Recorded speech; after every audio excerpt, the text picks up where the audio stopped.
হাসতেছে। বাস্তবতা কত কঠিন পিঠের পা। এই যে শরীর আমার ভালো হয় না, 3টা বছর ওরা আমার জেলে রাখে না। জেলের ভেতরে জেল, এর ভেতরে আবার আর এক সেল, তার নাম ফাঁসির কন্ডেম সেল। ওই জায়গায় রেখেছি, যোগাযোগ করতে দেয়নি 3 বছর। আমি জানিও না যে আমার দাদা মরে গেছে। 15 দিন পরে কারারক্ষী যে বলছে আপনার কোন বুড়ো যেন মরে গেছে। পরে শুনলাম যে আমার দাদা, আমার নানি মরে গেছে। তাও 1 মাস পরে এক কারারক্ষী যে বলছে আপনার এক বুড়ি মরে গেছে। কে জানি না। পরে আমার কোর্টে তুললো। 6 মাস পরে একদিন শুনলাম আমার নানি নেই, আমার চাচাতো ভাই নেই, এক শালা নেই। কত মানুষ যে বিদায় নিয়েছে আমি জানি। এত কিছু এক শরীরের উপরে গেছে। খাওয়া দাওয়া তো দিতই না। আমাদের ডায়াবেটিস হয়েছে এই কারণে, কারণ খাওয়া দাওয়ার কোনো নিয়ম নীতি ছিল না। যা ছিল খাওয়া যায়। সকালবেলা কয়েকটা পচা ছোলা দিয়ে যেত, আর দুপুরবেলা 1 মুঠ ভাত দিত। তা মনে হচ্ছে কেউ মাখিয়ে দিয়েছে। তারপরও তো জেলখানার ভেতরে আমার ওই কন্ডেম সেলে ফাঁসি, ওখানে আমার মাওলানা মামুনুল হক ছিল। উনি বহু উপকার করেছে। ওনার খাবার আমার খাবার একই, কিন্তু খাবারটা গরম করার একটা মেশিন ছিল ওনার কাছে। 10,000 মানুষের খাবার কত স্বাদ হতে পারে টের পাচ্ছে। তারপরও মাছের ভেতরে শুধু তেলাপিয়া আর পাঙ্গাস, তাও মনে হয় 10 দিন আগে মরে গেছে সেটা। আর তরকারির ভেতরে শুধু মিষ্টি কুমড়া, জোরে বলেন সুবহানাল্লাহ। এই ছিল খাবার। এই 3টা বছরে আমার শরীর যে কত রোগ বাছা পেয়েছি। কারণ যে স্বাভাবিক না, কথা বলতে গেলে যে কণ্ঠ বসে যায়, বুক ব্যথা করে, আবার ডায়াবেটিস হয়ে যায় 27, 29। এদের ডাক্তাররা বারবার বলছে 10টার পরে আর জেগে থাকবেন না, তাহলে মাথার এই সাইড ড্যামেজ হয়ে যাবে। এবার রংপুরে ড্যামেজ হয়েই গেছি, আপনারা দেখেননি ভিডিওতে। এরপর থেকে বারবার মাহফিল গুলোতে বলছে যে ভাই আমরা তাড়াতাড়ি করবো, আমার অন্তত ইশার পরে তুলে দেন। রাত 9:30, 10টার ভেতরে যেন মাহফিল শেষ হয়ে যায়।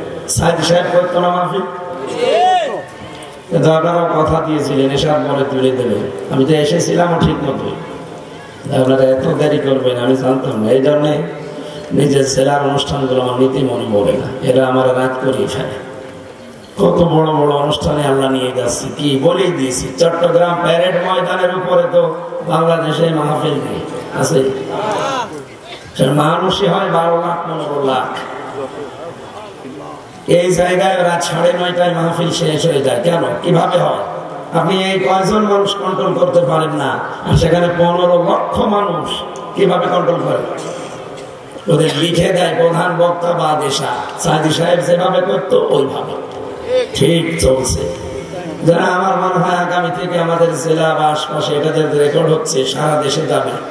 আমার অনুষ্ঠানগুলো যারা নেবেন আমাকে একটু বাঁচিয়ে রাখেন, কারণ আমার অবস্থা ভালো না। যে গরু দিয়ে চাষ করে খাবেন, গরু যদি মরে যায় চাষ করবেন কি? তার মানে আমি তো গরু নাকি না? গরু আমার অন্তত কিছুদিন বেঁচে থাকার মতো একটু সুযোগ করে দেন। আগামী থেকে অনুষ্ঠান যেখানে নেবেন সর্বোচ্চ এশার নামাজের পরে তুলে দেবেন, পোস্টারে লিখে দেবেন আমির হামজা বা দেশা। এটা ঠিক রাখতে পারবেন আপনারা? তাহলে নিয়ে, তাছাড়া আমার দাওয়াত দেওয়ার দরকার নেই। দরকারে মালয়েশিয়া ছিল, ওখানে সিস্টেম ওইগুলো আমার ভালো লাগে। ওখানে এই জন্য শরীর স্বাভাবিক হচ্ছে না, এত চেষ্টা করছে। আপনি কি মনে করেন আমি ডাক্তার না দেখিয়ে বসে আছি? বাংলাদেশের সর্বোচ্চ যিনি তারা দেখিয়েছিলেন, তাদের একই কথা যে আপনি মুখে টেপ মেরে রাখবেন, কথা বলবেন। আমার কাজই এইটা, টেপ মেরে রেখে চলবে। একদিন 2টা 3টা করে অনুষ্ঠান, আজকেও 3টা চলছে। কণ্ঠে পারে না, তারপরেও 3টা, পারলে মনে হয় 5টা মিনিট। সকাল 11টা থেকে 12টা 1 ঘন্টা কথা বলেছিলাম সেই নওগাঁ। ওখান থেকে ওরা হেলিকপ্টারে দিয়ে গেছে খোকসা, ওখানে 1 ঘন্টা। এরপরে যেখানে এখানে আমার শরীর একেবারে আর আগাচ্ছে না। শরীর যাই হোক হচ্ছে, কিন্তু কণ্ঠ আর বুক এত ব্যথা করছে। এই জেলের এই ব্যথাগুলো আমার মনে হয় এখন আবার নতুন করে আসতেছে, যেহেতু আমার নিজের এলাকার লোক, আপনারা আমার সব আত্মীয় স্বজন। মন থেকে দোয়া করবেন আল্লাহ যেন আমাকে আগের অবস্থায় আবার ফিরিয়ে দেয়। যে হাজী সাহেব আজকে দেখা করলো, সভাপতি সাহেব, প্রথম কথা বলেছিলাম যে উনি নিয়ামতের শুকরিয়া আদায় করবে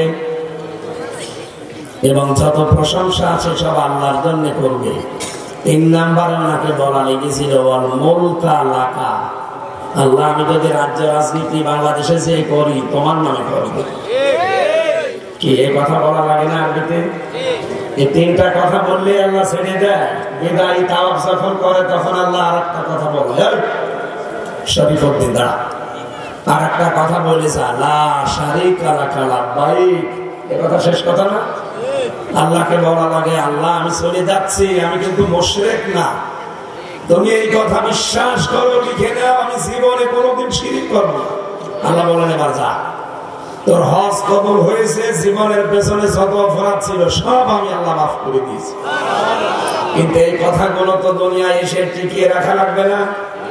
আমরা অধিকাংশ মানুষ এটা টিকে থাকতে পারি না, আসার পরে দুনিয়ার এই ফেরেবে পড়ি সব ভুলে যায় না। আমাদের এরকম জীবন যেন তৈরি না হয়। যা বলে এসেছি, বিশেষ করে আমার আরাফাতের ভাই শরীফউদ্দিন জর্দার, আমরা তো আমির হামজা সর্দার, উনি জর্দার, আল্লাহ যেন কবুল করেন, জোরে বলেন আমিন। 3 দিন অনুষ্ঠান অনেক বেশি হয়ে যায়, তারপরও যখন আয়োজন করেছেন আলহামদুলিল্লাহ। কথা বলেছেন এখানে মাওলানা মফিজুর রহমান খোকা বাবু, আমি ভারতে গেলে ওনার কাছে থাকতাম।